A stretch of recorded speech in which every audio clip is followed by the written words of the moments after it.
Well, Chad, it is a delight to have you on the show today. Um, there's a lot of wonderful things that we can talk about here because I don't know that everybody would immediately consider an optometrist as a textbook entrepreneur. I mean, when you started going into the field, you're working through school, did you really realize just how much of an entrepreneur you need to be? I knew I was an entrepreneur before that because Oh, I had a number of businesses I had already started before optometry school. there So you go. in optometry school, I spent my time studying, and then when I wasn't studying, I was investing, and I was doing a lot of learning with little. I believe if you learn with a little, then you don't screw up as much with big. So I like to tell people that, hey, even if you only have $1,000, I remember borrowing money when I was in school, and I borrowed an extra $5,000 just so I could invest in the market and learn about investing, because I think not only is there patterns there that Yeah. are in line with being an entrepreneur and a business owner and running businesses, but there's a psychology. You have to learn what type of person you're going to be when you are making tough decisions, when Yeah. things do get tough in the industry. You have to realize and be self-aware of your tendencies, or you will make bad decisions in the midst of chaos, in the midst of stress, those types of things. So I wanted Right. to learn that early because I had a vision Yeah. of the That future. that is so wise, and something I don't know that we always understand, that like throughout our lives we're just learning who we are in new contexts. And by intentionally exposing yourself to those contexts early on, you prepared yourself to be more efficient and intentional, all of those things when it came time for you to start your practice upon Right. graduation. Right. Optometry is something that was stable, something I wanted to get into, that I enjoyed. The medicine side, I wanted to give my family stability, and then I figured I would, because entrepreneurs, you start a business or you're running a company, when you're first starting out, there's a lot of risk involved with that. And Yes. so I'm not the personality. If I'm dealing with risk, I knew I would take it home. I knew my family would pay the price. So I needed to have something stable in line with, I like to say that I'm an entrepreneur who happens to be an optometrist. And so what it's allowed me to do then is, as I've built stability in being an optometrist, it's allowed me to then go on to the things I'm passionate about.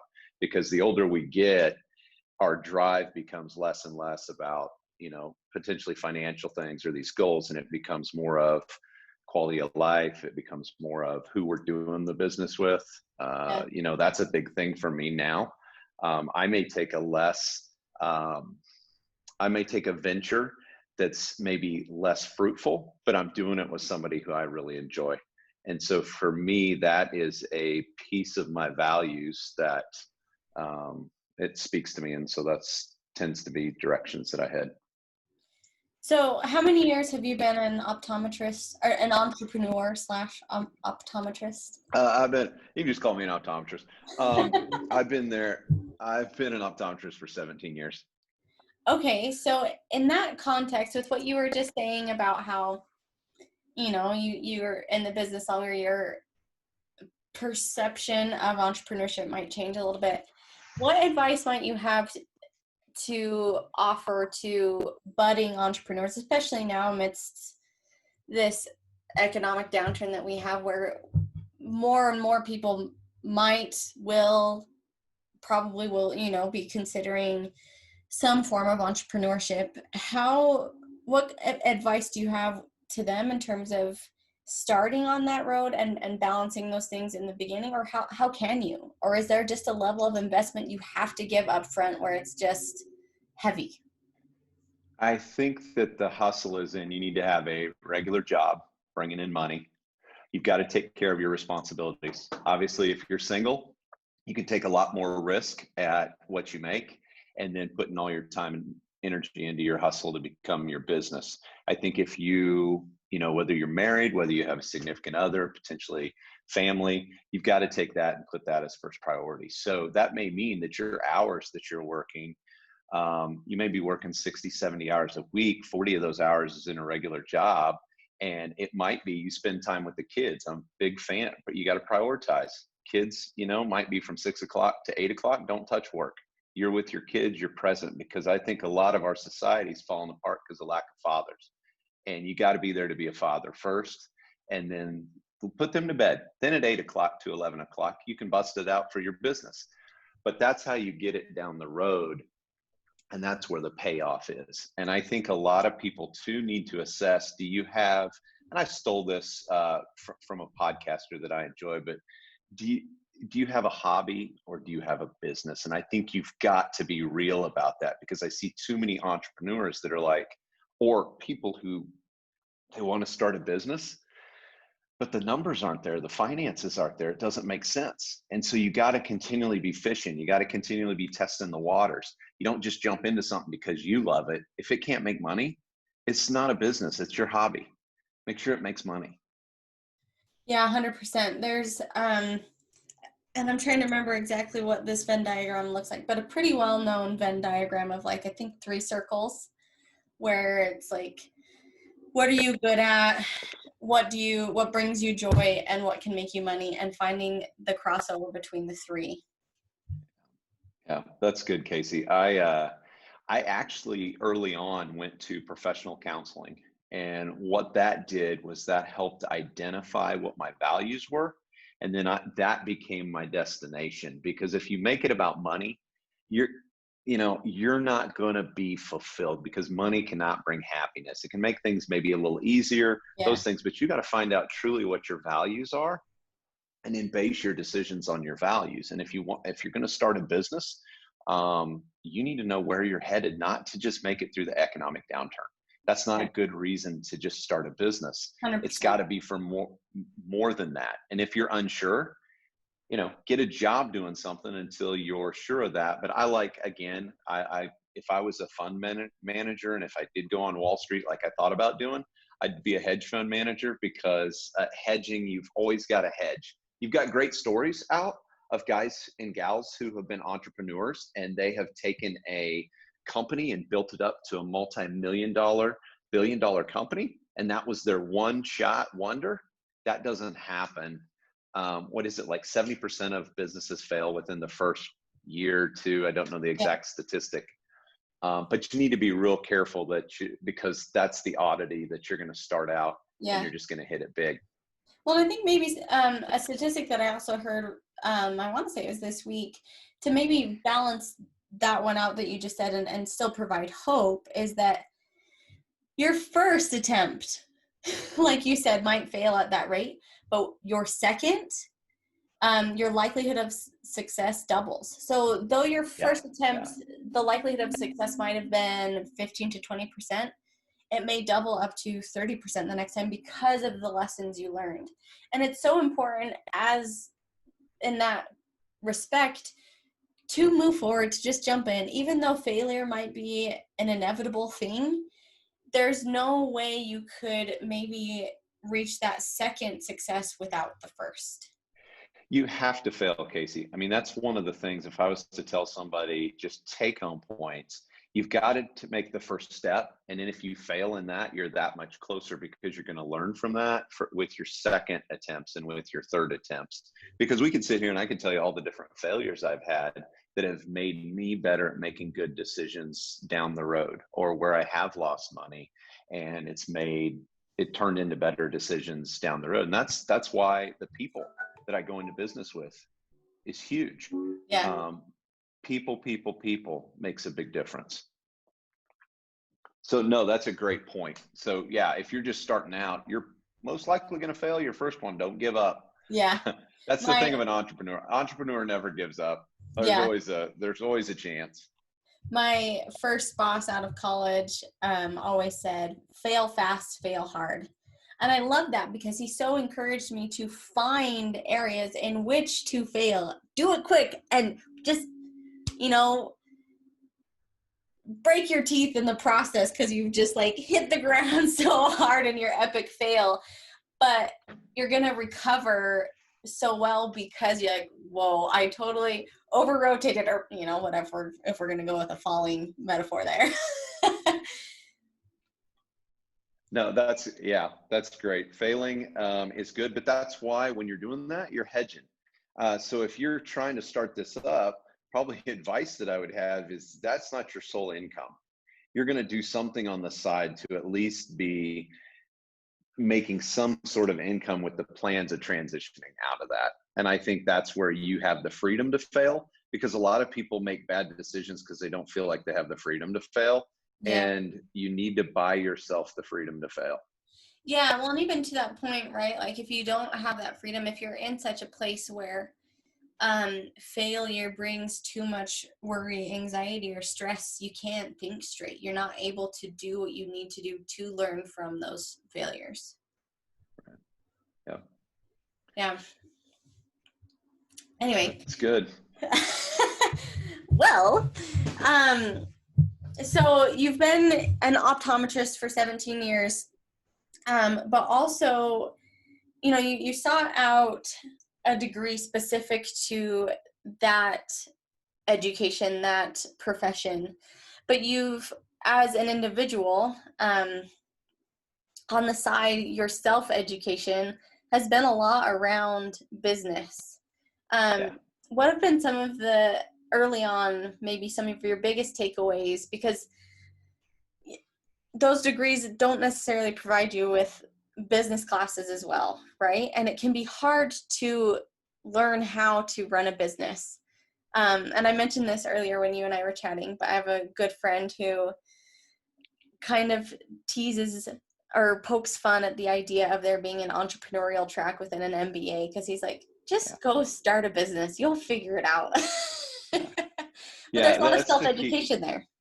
There's a lot of self-education, and even within optometry, we go to school and we get a lot of theory.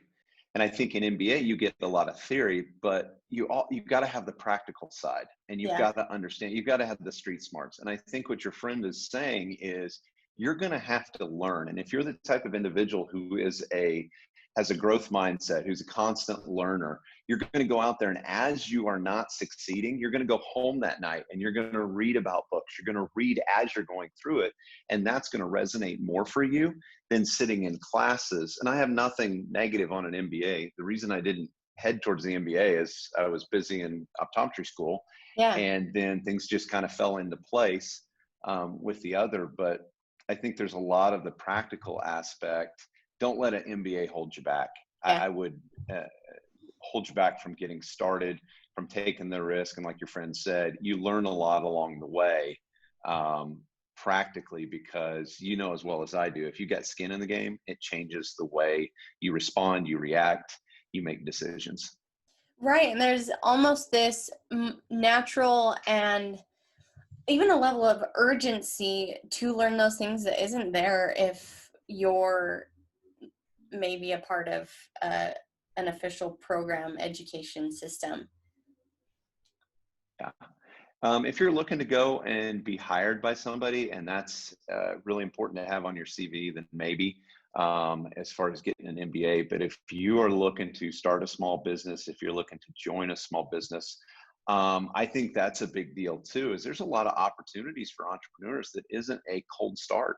I Yeah. mean, you can get into franchising something and make that successful, or you can join up and find somebody who already has a business and you're passionate about it and you buy into their business, that they already have a start and they just need more boots on the ground. They need more people to help them out in that process. There's a lot of different ways to jump into the process.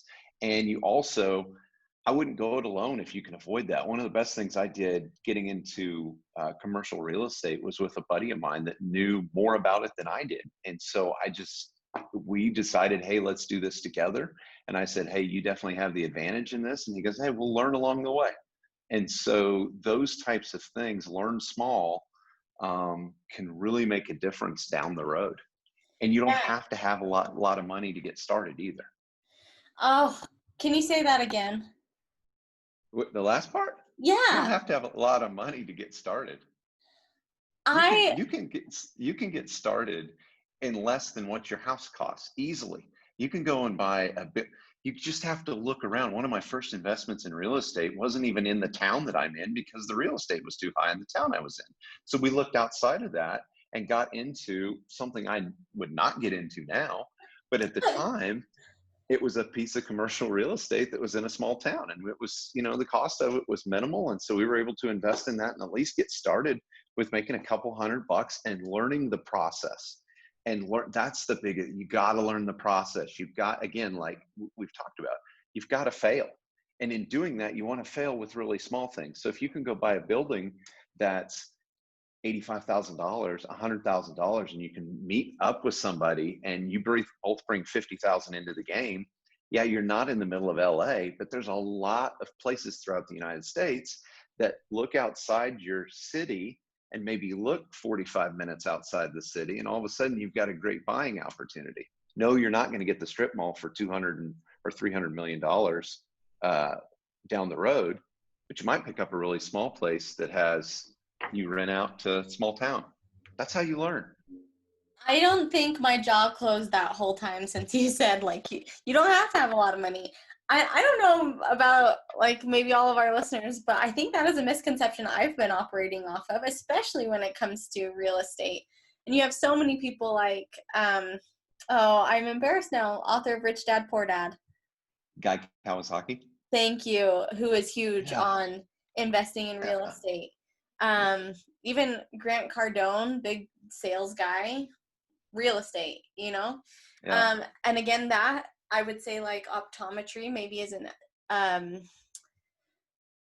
what everybody thinks of when you think of an entrepreneur, but it's that hustle, it's that grind, it's the what can I take and turn around to make a profit is all it takes to be an entrepreneur.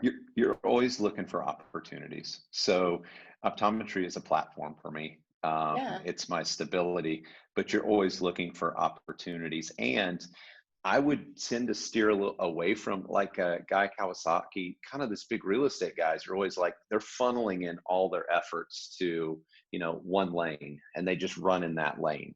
And I think that's important to a point. Yeah. But if you have a daytime job and you're trying to get converted over to more freedom, because one of my key values is freedom, and that matches up great. And I think a lot of your listeners, that's a big deal, is having freedom so they can schedule what they want to schedule when they want to schedule. Diversifying themselves will then put more cards on the table that then they can pick which route is the most profitable.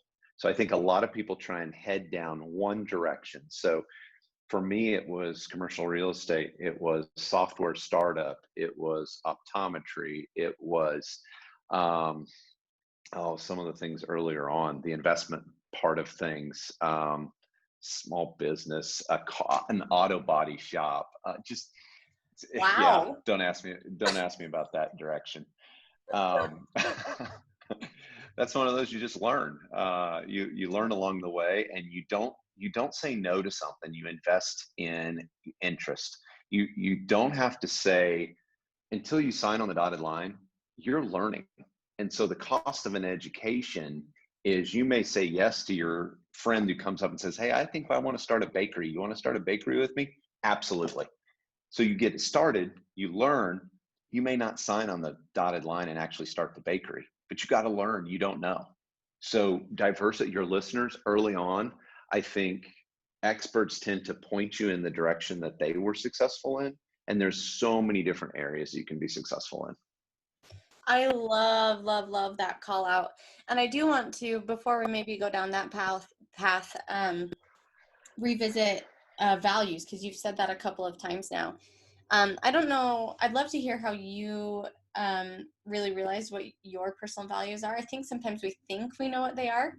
I actually did an exercise maybe a year and a half ago where I was given a list of 50 different values. I was told to pick the ones that were most important, and then from that, pick my top 3. And it was eye-opening. I actually did this in therapy with my husband. And so seeing even our difference in values was valuable in understanding our relationship, our goals, our ideals, how we saw the world, why we did the things we did. And understanding those values are so key in order to, like you're saying, know what you should pursue, and pursue it because you want to, not because, like you're saying, these experts who have been successful in Yeah. one vein are saying you should go, but rather understanding you, doing the heavy lifting to do that personal investigation to then have that guide your experience as an entrepreneur. That's exact. I think the hard thing for me is you said with values, a lot of people blow that off kind of like a vision or a mission statement. It's just like, well, I kind of know that. And that was one of the mistakes I made early on is I blew off the importance of values for me. And then I was going through a time professionally that was kind of a rough spot for me as far as I had ideas, I had partners and things. The partners were limiting some of the things that I wanted to do, right or wrong. I'm not saying they were great ideas, but it was limiting. And I sought out, I'm like, I harp all the time that if you have an eye problem, go see an eye expert. And so that's what I harp on for patients to come in. And I'm like, I need to go see somebody that knows a lot more about this than I do. So I went and saw a professional executive coach. And that was an incredible experience for me because he made me walk through where my core values were at. And he made me build my vision and build my future on those core values. And that's helped me out a bunch. It's helped me to make much better decisions in why do I choose something? Because in order for something to be profitable, nothing comes where you say, yeah, I'm going to invest in this and there's no work. Yeah. What I've done now is I've done too much to realize that now it's a lot easier to say no because I'm like, I'm not going through all that work again. Yeah. He made me realize that one of my key things is freedom. And that's the freedom not to work, all short of a workaholic. I love to work. I enjoy work. I enjoy what that does. But the freedom aspect of being able to choose when I work, how I work, and what I work in was so big for me that helped direct some of the great ideas that I may run into or others may give me or share with me. Yeah, no, I like that a lot. I mean, oftentimes we hear with business that you have to spend money to make money. And I don't think we often apply that to ourselves in terms of like thinking of us as a means of profit necessarily, which maybe is a Right. good thing where we're keeping ourselves human. Um, but just your idea of like, you have to spend money, invest in yourself with things like executive coaches, with books, with networking, spending money on lunches or different things in order to have the opportunities available to you to build the skills necessary to then make money, to become more profitable. It's difficult to see while you're investing what the outcomes are Yeah. because it's a delayed gratification. And I think that's the difficult part is it's a delayed gratification. It's all the time and effort that a athlete puts into practice that nobody ever sees. They see them on Sunday out on the field and they're just like, I can be like that. And they had no idea that athlete puts in 18 hours a day, 5 days a Yeah. week in Um, working out. And I think that's the same thing for business is you got to put the time into. yeah. Now, I don't want to misspeak here because I haven't actually seen this, but I know it was a talked about thing for some time. Speaking of athletes, and that's the documentary on Michael Jordan. Oh yeah. And Yeah. someone told me, and I loved this, that, and I totally forgotten. I mean, I grew up with Michael Jordan, but forgot like Mm-hmm. all of the timeline of him being in basketball, but in the middle of basketball, he had the baseball stint, Yeah. And it was when he came back, they lost, and he had a trainer or something, and correct me if you know better than me, that was like, okay, you want to win? When do you want to start? And Michael Jordan was like, tomorrow. And it was those next 3 seasons, I want to say, that the Bulls won. But it was Yeah. because he realized that he had lost his basketball physique with playing baseball, he knew what he wanted, but like, did we see necessarily the fact that he went back the day after losing to put in the time, the effort, the drills, the monotony, Yes. that then led to those epic wins that he's famous for. Yeah. It's the grind. And I Yeah. think that's the same thing with business, that people give up, can tend to give up earlier because they don't like the grind. But the Mm. other thing is when you start, if you start small, you learn when it is time to say no and when it is time to move on to something else. Mhm. And if you've got a couple of different things you're working on, then you kind of see how things develop. So don't be shy Yeah. of letting things develop, and saying yes to trying out different things. And that's a good call out too, right? That like not all quitting is bad. In fact, even in my own personal development recently, someone asked me, Casey, with where you want to go, what things are you doing now that are helping you get there? But equally, and on the opposite side of the coin, what are the things you shouldn't be doing that you're doing that's taking up your time and resources from being able to allocate them in that direction to further your progress in that sense? Yeah, great book. It's an older book, but it's written by Dr. Henry Cloud, Necessary Endings. I love that. It's one of my top 5 books as far as we don't end enough things in our life, because when you end something, it gives you the opportunity to create something new that you assume is not going to be better. But a lot of times he gives so many great illustrations of how you come out so much better on the other end. And so knowing when to say no or knowing when to stop is key too.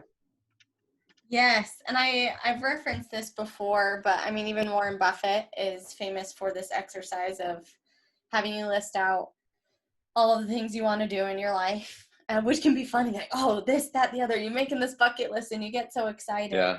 And then you pick your top 3, and then he tells you to like treat everything else like it's the plague. Like, don't let it distract you. And it can Yeah. be really jarring, like, but and I felt this as an undergraduate, that I felt like if I chose a major, that meant I was closing the door on all of these other things that I wanted to do in life, when really by doing that you're able to then put your head down, pursue that path, and when you accomplish that thing, pivot and focus on the next, Yeah. and Yeah. really truly succeed.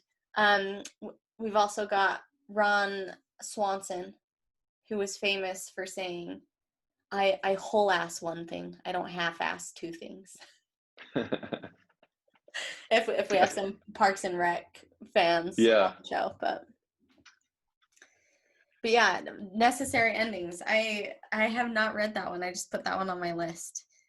But It's I think it's a classic, because I think it's where, yeah, and that's for personal things too, not just professionally. I think that's in general. If bad relationships, I mean, not knowing when a ooh, relationship is actually is working against you, and you have a vision that it's going to be a good relationship, and then you realize that person's not in the relationship and you yeah. are, and how many years of your life are you wasting on that? So there's a lot of good things. I think it's more directed relationally, but he does bring business stuff into it too, so it's good. It's an all around read. No, I like that call out too. Like, and with that, we talk so much about work-life balance. Am I really Yeah. a different person at work than I am at home? No. And I've actually really loved that about COVID and working from home, Yeah. because I have been able to see home life versions of my colleagues, as well as present that version of myself to them, with my almost 1-year-old, who always wakes up at the most inopportune times. Yeah. I'm surprised we haven't heard your 1-year-old. She is, mornings are my time, afternoons are dad time. So, Oh, okay. but it's funny to when you say that, of like having these endings, not just in terms of projects or things we're working on, but maybe even personal regard, um that we need to recognize those things so that we can free up that mental space, time, energy to those things that do bring us the most joy. Like back to your point about like really finding our values. I love that. Yep. No, that was good. Exercise. Ended up reading a book called The Confidence Gap. That was Mm. extremely good. Have you read that one I have or not. no? You're No. touching on all these ones That's I haven't read. The Confidence Gap was a good one because that was my coach during that time said, I think this one's going to really hit home for you. And it did. So you may learn a little bit about me if you read that one. Why do you feel Uh, like it hit home with you? Because I feel like, I mean, from the title, right? Like having confidence as an entrepreneur is massively important. But what about it stuck out to you? I think what stuck out about me is it solidified everything that was the gap between once I knew my values and once I determined where my destination was going to be. I think the confidence gap is trusting yourself and trusting that your processes and systems are going to deliver what your goals are. And so I think a lot of times for me, sometimes afraid, even as a person who likes to take risk and likes to be on the front of change, still afraid to say, okay, is this really going to work out? Is this going to end up costing me a lot more than what I can afford to lose? And I think this is how it bridges the gap. That book helped me bridge the gap between having the importance of values and important defining those fundamental things. Because I've gone into exercises now where not just personal values, but my family values, our financial values for our family, those types of things. And I think that really helps people make good decisions. And when you make good decisions, then you end up doing something. You do businesses you're passionate about, or you're passionate about what the results of those businesses are going to give you. And so then it no longer becomes work. It actually becomes fun because it's delivering things to you that create energy. And I think Yes. that cycle's good. Yes, that has been something I feel like I've harped on the past few years when I really realized that like finding the things that give you energy is so important. Like you might still be good at something, but it might drain you. Yeah. And realizing that just because you're good at it does not mean it's something that you should be dedicating your time to. Yeah. Yeah. Yeah. And knowing the Well, difference, knowing what to pick apart is knowing how to pick that. I think early on, we take on everything because yeah. we don't have the luxury. And so you have to see the end vision, that your end vision is someday I'm going to get to pick and say, I don't want to do this. I don't want to do that. But that doesn't come right away. Yeah. That's the mirage that a lot of highly successful people paint. And it's like, there's a long road sometimes between where you're at now and getting to that point where you can pick and choose. Yeah. Yeah, that's a good call out. Well, with that, I would love to hear your 3 takeaways for entrepreneurs today. I think, well, I know my first one is don't be afraid to fail. I think failing Yes. is, we talk a lot about it, but you got to take the risks in order to fail. And failing is important if you're learning from those failures. So you've got to make notes. I know this sounds crazy, but journaling has been a key thing for me as far as mistakes that I've made, and then coming back around and sitting on those mistakes, because a lot of us want to run and say, I'm going to block that out of my mind. But coming Mm, back to it and sitting down and saying, okay, what was the mistakes I made, not just physically, but what's the psychological mistakes that I'm making? And I think that's what gets people into trouble, is psychologically they make stuff on emotion. And I think there's a failure that happens when people are making decisions on emotion. And so understanding those emotional things. The second thing would be, don't be afraid of the cost of education. Education costs, starting a business, so say you take out $100,000, start a business, you fail, you think you can never dig yourself out of the hole. That's $100,000 education. So you better learn from what you're doing. And like you said, statistics are in your favor. When you learn the first time through, that's why it's like, try and make mistakes on. And today's day and age, when you can go sell stuff online, the overhead costs of doing this. I mean, you look at a book like, what is it, Lean Startup? The yeah. Lean Startup, the way of starting a business, you can already pre-sell stuff to where your overhead costs are minimal to none. So it doesn't take a huge investment to buy a ton of inventory to get something started. Nope. So you just need to realize, though, that along the way, especially when you're not being profitable, you're better having a projection that you're going to be profitable, but along the way, you're getting an education. So don't be afraid to pay for that education. Yeah. And then the last thing I think is learn small. Yeah, you said that several times. Start a business today. I don't care what it is. And, you know, for women, I'll speak for my wife. She could start a business right now and do these boards for decoration for your home and just start charging people to put a board together to decorate their bathroom or to decorate their living room or something like that. Simple things like that, you can start right off pretty easily. Yeah, there are a lot of things where the barrier to entry is low. You see marketplaces like Etsy or even like things like that, I think, are popping up physically as well. I've got one pretty close to my home where it's a maker's market, you know. Even things like online courses.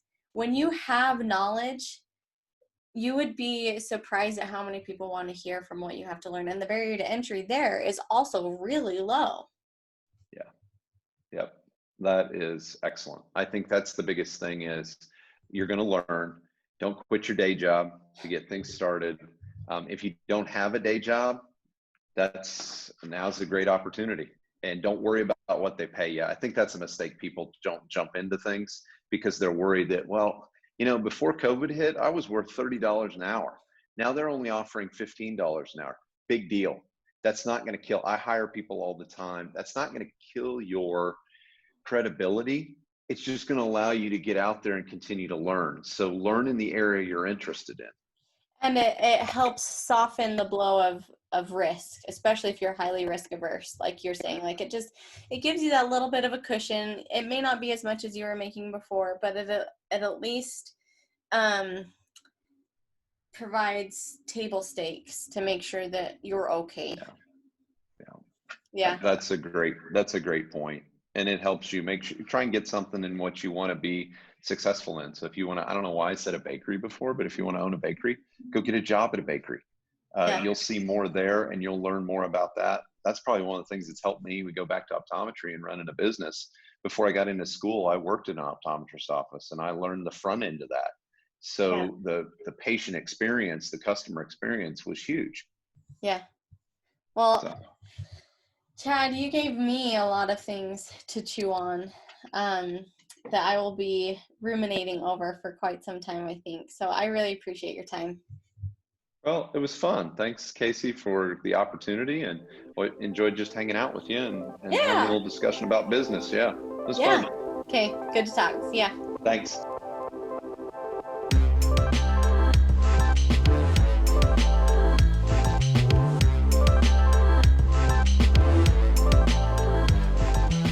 Thanks for listening to that episode of We've Connected. Make sure to hit subscribe down below so you get notified of any time we add a new episode. We'll catch you next time.